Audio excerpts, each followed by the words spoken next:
আসসালামু আলাইকুম দর্শক, আমি আজকে শরীফ খান। আজ আমরা আলোচনা করতে যাচ্ছি মিস্টার বিস্টের সর্বশেষ উত্তম চ্যালেঞ্জগুলোর মধ্যে একটি। 100 জন শিশু দলবদ্ধভাবে লড়বে বিশ্বের সবথেকে শক্তিশালী মানুষের বিরুদ্ধে। শারীরিক শক্তি আর কৌশলে কে টিকবে দেখা যাবে এই ভিডিওতে। চলুন দেরি না করে সে ভিডিওটা একবার দেখে আসি। খেলায় কে জিতবে? পৃথিবীর সবথেকে শক্তিশালী মানুষ নাকি 100 জন বাচ্চা? 3, 2, 1 শুরু করো।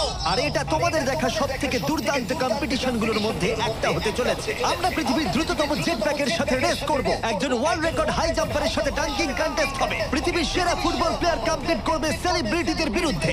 যার শুরুটা হচ্ছে পৃথিবীর দ্রুততম মহিলা ভার্সেস। মিস্টার বিস্ট কাউকে ছাড়েনি। রোনাল্ডো, মেসি, বিশ্বের বড় বড় তারকারা কাউকে ছাড়েনিও। এমন একটা মানুষ, সারা বিশ্বের নাম্বার 1 ইউটিউবার মিস্টার বিস্ট। জন পুরুষের সাথে রেস দিয়ে তুমি 3টে গোল্ড মেডেল কবে জিতেছিলে? 2 সপ্তাহ আগে। শুনলে তো, 2 সপ্তাহ আগে। তোমার কত গোল্ড মেডেল আছে?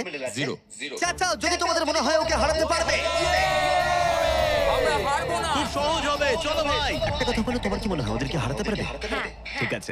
শোনো, যে একে হারাতে পারবে তাকে আমি $1,00,000 দেব। ঠিক আছে, হেরে যেও না জানো। প্লিজ এখন হেরে যেও না। আপনাদের কি মনে হয়? আপনাদের মতামত কমেন্ট সেকশনে জানাবেন। এটা ফিনিশিং লাইনে পৌঁছানোর রেস, আর যে প্রথম পৌঁছাবে সে জিতে নেবে $1,00,000। সে যদি মেলিসার থেকে আগে পৌঁছায় তাহলে 3, 2, 1 ওরা দৌড়াচ্ছে দৌড়াচ্ছে। কেউ কি পৃথিবীর দ্রুততম মহিলাকে হারাতে পারবে?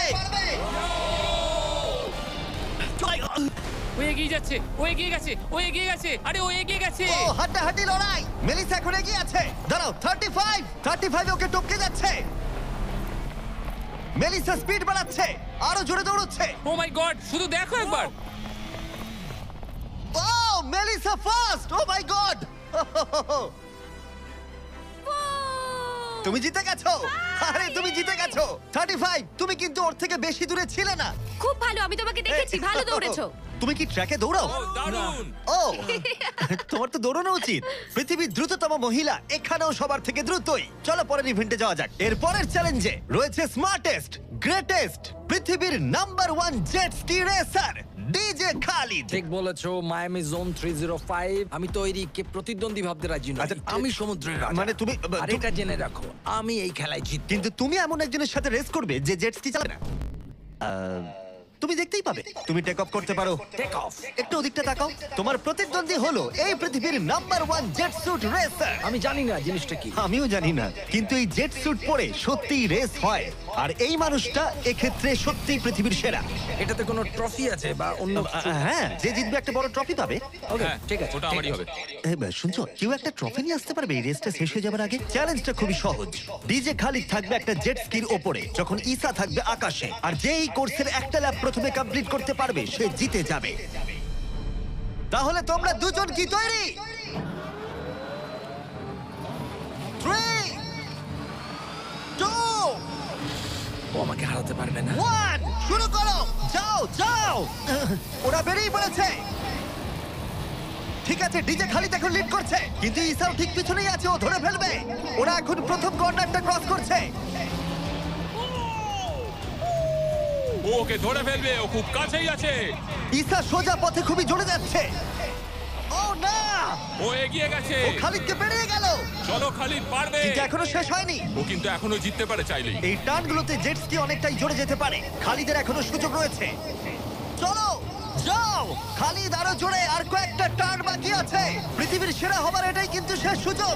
দাঁড়াও, খালিদ মনে হচ্ছে পারবে। পারবে খালিদ তুমি। চলো চলো চলো।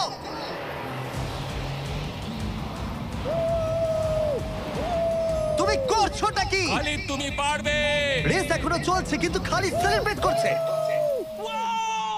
চলো ভাই। ও মাই গড, ইসা তো পেরিয়ে গেল। এটা দুর্দান্ত ছিল। জেট স্যুট সত্যিই ফাস্ট। আর এই যে আসছে ডিজে খালিদ। আমি সেরা, কেউ আমাকে